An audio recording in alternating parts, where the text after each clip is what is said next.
from Bad Influence. Sorry, the latest super console, the PlayStation, is released on Friday.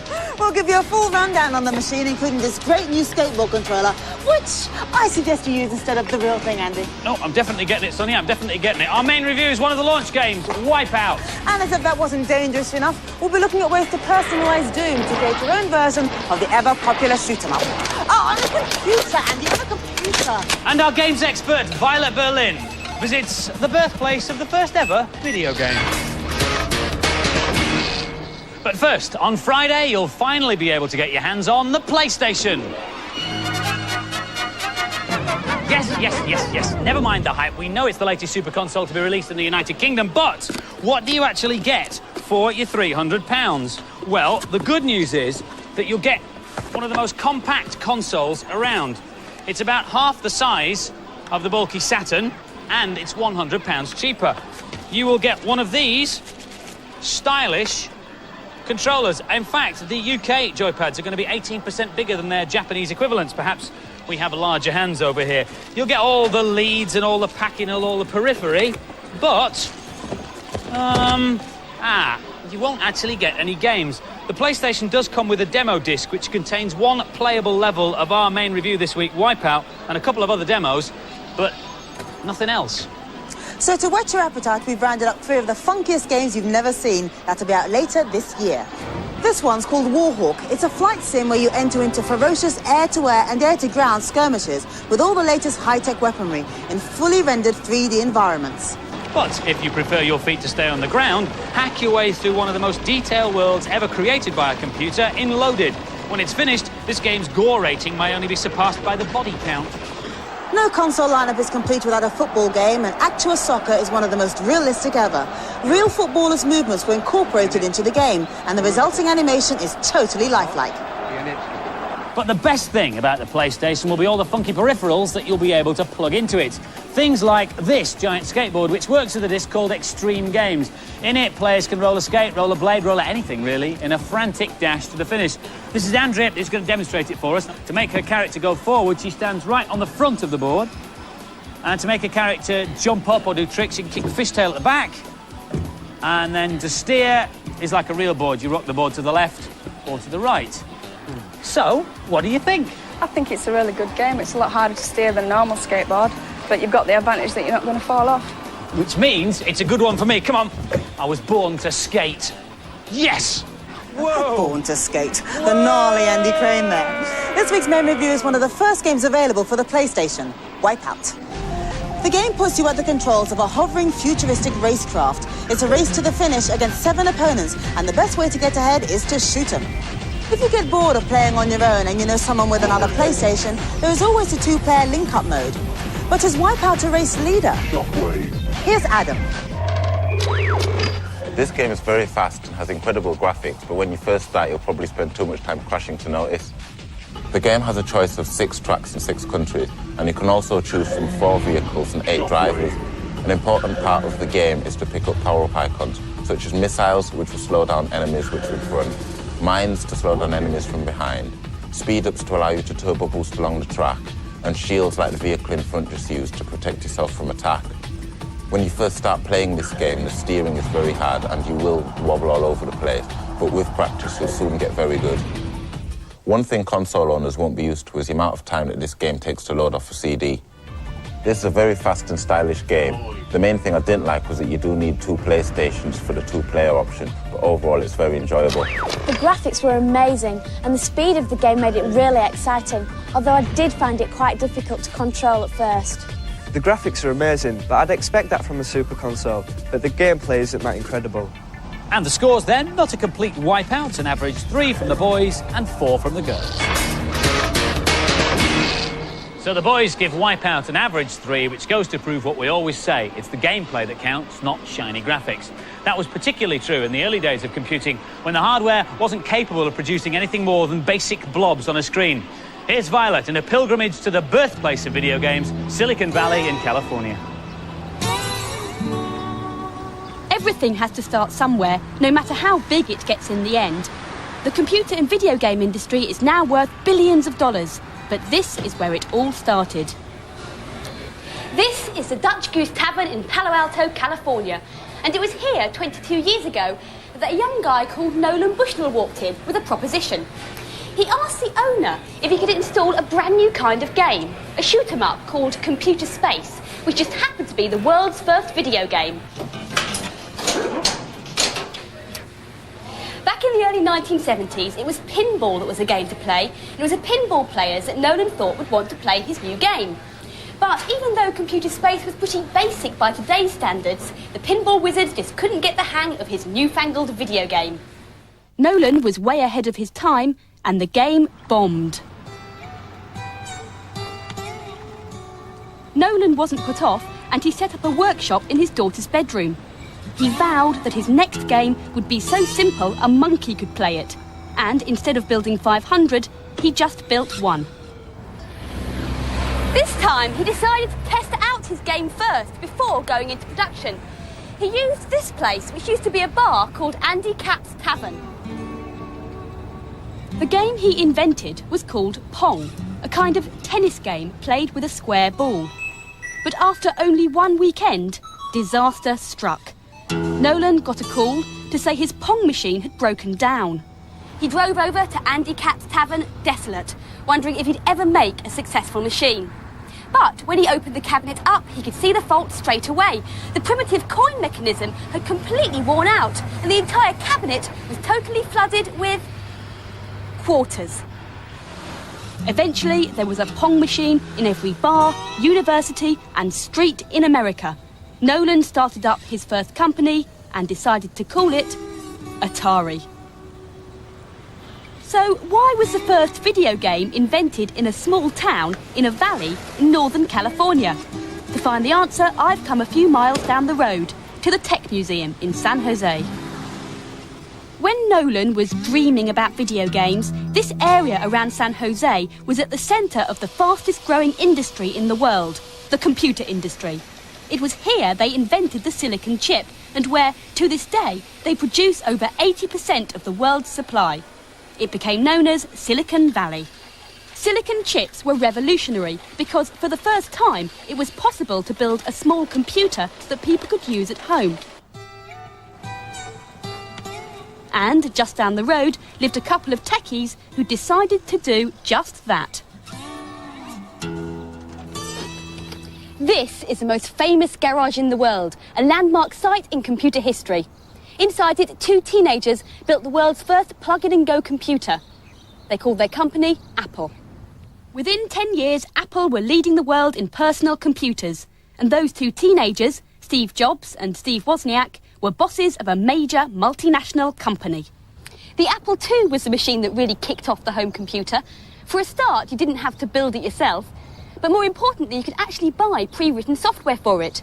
It was also the first colour home computer, because Steve Wozniak got sick and tired of playing his favourite game, Breakout, in black and white. Their next machine, the Apple III, was less successful. The assembly robots that constructed the circuit boards didn't push the chips firmly enough into their sockets. To help jiggle the chips back into position, Apple advised its customers to hold their computer 18 inches above a flat surface and let it drop. Very high tech.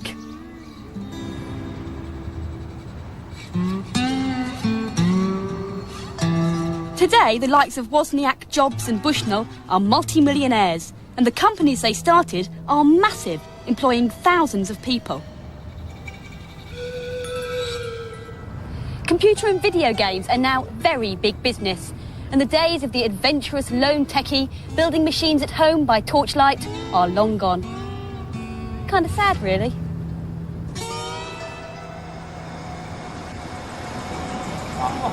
A few watery eyes amongst the bad influence techies in the studio here. But if you're wondering what these little white things are... Then here's a clue.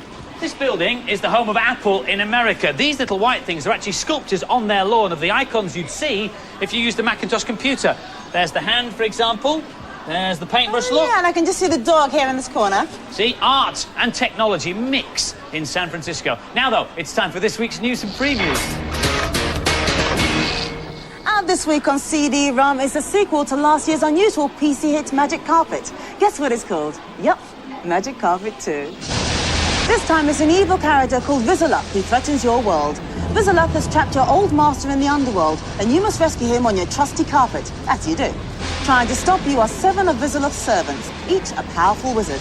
Blow your mind and your sanity with a new Mega Drive game out in November, Vector Man. The year is 2043, and Earth has become a toxic waste dump being cleared up by Orbots. Everything seems fine until the Orbot leader accidentally attaches an atomic bomb to his neural network, as you do. Now the Orbots are out of control, and only Vector Man, with his amazing morphing powers, can save what remains of the planet. If you've ever fancied strapping a helicopter to your back, as you do, then Blade Force on the 3DO is the game for you. You are part of a squad of airborne police who are fighting an evil street gang that has taken over the city. It's a shoot-'em-up where you fly over enemy camps and blow them to bits before they do the same to you. Touching down in November. As you do. And now, here's Virtual Violet, still in historical mode, with a rundown on the development of the joypad. It's got original games. It's got arcade conversions. It's even got that funny platformer where you get to be a robotic rabbit.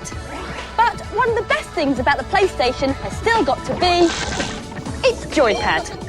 OK, so it may not seem that significant, but history has shown that game controllers are more important than you might think. 10 years ago, when the NES appeared, it was a milestone in video gaming, not least because it popularised the joypad. OK, so it only had 2 buttons, but at least you no longer had to waggle away on one of these. The next advance in console history was the Mega Drive, and it just had to go one better. Oh, look, 3 buttons. Onwards to the SNES, more colourful graphics and a more colourful joypad with twice as many buttons, all essential for mastering sophisticated games. But it's not just the number of buttons, it's where you put them. There are 17 on the Jaguar, but you won't use the half of them because the keypad is just so awkward to get to. So, as consoles move on, the controllers need to as well. The PlayStation joypad has got more buttons than you've got fingers, but they all seem to be in just the right place. And the future? Well, the prototype of the Ultra 64 shows 4 joypad ports, but no joypads. Nintendo say they're keeping the design for the joypads top secret because it's going to be as revolutionary as the Super Console itself. But don't keep your fingers crossed, you might need them. If you're a sad and lonely insomniac and you spend all your time playing Doom and you can finish all the levels blindfolded with one hand tied behind your back, then you need a new challenge. And we thought, wouldn't it be fun to play Doom on the Bad Influence set? Wouldn't it be fun? No, on a computer! Oh, boring, Sonya.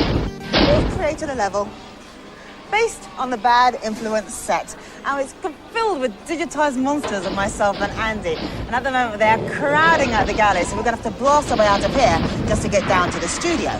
Yes, we've made it to the door. If you look in front, you can just see the video wall there.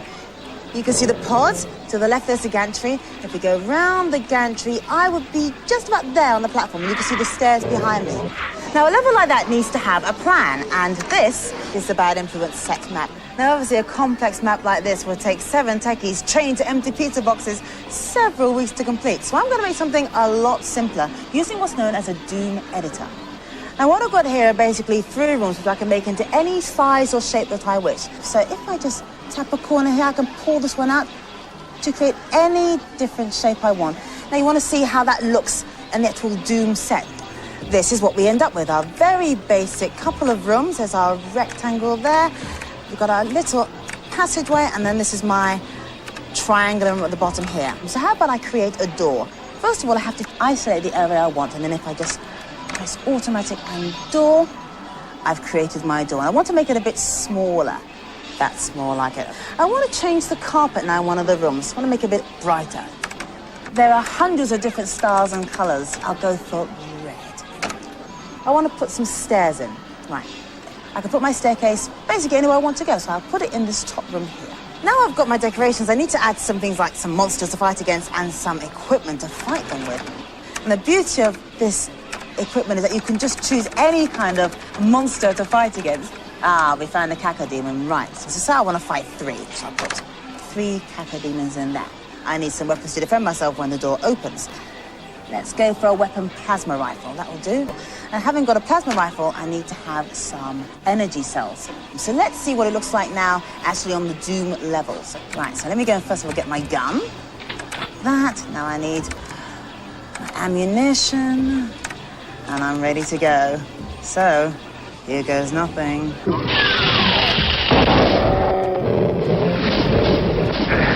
Doom managers are only available on PCs, but there are loads to choose from. You can even get them free on magazine cover discs. Right. And now for some more games review. Complete the sequence. NHL 93, NHL 94, NHL 95. Yes, you've guessed it. National Hockey League 96 hits the Mega Drive this week. New options include spinning through 360 degrees while skating up the ice and sending in the bully boys to take out your opponent's star player. Is this game going to be a league winner? Here's Lisa. It's just another in the NHL series of ice hockey games. It's a playable sports sim, but nothing special. There are several gameplay modes, including playoffs, seasons and shootouts. I'm playing the regular game. The two teams are the Devils and the Red Wings. I'm playing the Red Wings and they're in white. It's quite easy to pass to each player, but it's sometimes hard to score a goal, which is quite frustrating. I'm using automatic goalie. This helps me to concentrate more on the gameplay. One of the good touches in the game is if you get really violent and decide to hit someone like in real-life hockey, you get sent off into the sin bin. National Hockey League 96 has got a few new features, but the gameplay is not sufficiently different to NHL 95. I thought it was difficult to tackle your opponents and manoeuvre. Overall, it wasn't the best sports sim I've ever played. There's nothing eye-catching about the game. It's really average. And the scores for National Hockey League 96. Both the boys and the girls thought it was skating on thin ice and gave it an average 3. It started life on the Amiga and PC, and now Space Hulk has lumbered onto the 3DO. In this Doom-like strategic shoot-'em-up, you control the Blood Angel chapter of Imperial Space Marines. You keep track of your squad using the radar map in the corner of the screen. Your mission is to board the out-of-control Space Hulk and divert its course away from the Imperial planet Delvar 3. The only hitch is an army of alien nasties which you have to destroy. Here's Lee. The graphics are spot on, and the incredible atmosphere really keeps you in suspense, but the gameplay is too difficult. I have a squad of 10 men, all wearing orange protective suits.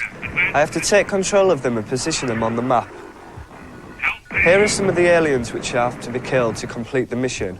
It's a very moody game and requires a lot of concentration to play, and it can be quite scary playing it alone in the house at night.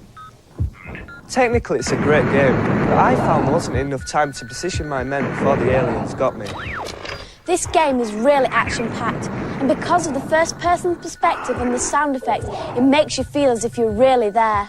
They tried to put some very good ideas into this game, but unfortunately it doesn't play that well. The scores then for Space Hulk. The boys gave it an average 3, the girls liked it a bit more, a 4. This week's competition prize is 2 PlayStations, each with a copy of Wipeout and a connecting lead. And the question is, what was the name of the very first video game? Was it A, Donkey Kong, B, Mud, or C, Computer Space? Phone in your answers on 0891 800 300. That's 0891 800 300. The lines are open until midnight on Sunday. Calls cost no more than 25 pence. And please make sure you get permission from whoever's paying the bill before dialing. Last week's competition prize was a Game Boy with Donkey Kong Land, and we asked you which computer games character appeared in the original Donkey Kong. Well, the answer, as 8,500 of you knew, was Mario. And there he is, look. The lucky winner is Darren Hall from Waterlooville and Hants. Congratulations, Darren. And 10 runners-up will get Bad Influence, Bad Crew T-shirts. And your names are scrolling across the bottom of the screen now. Well done. No! Oh, yes! We were going to leave you with some Bad Influence Doom level, but then I thought, no, why not play the real Doom instead? No,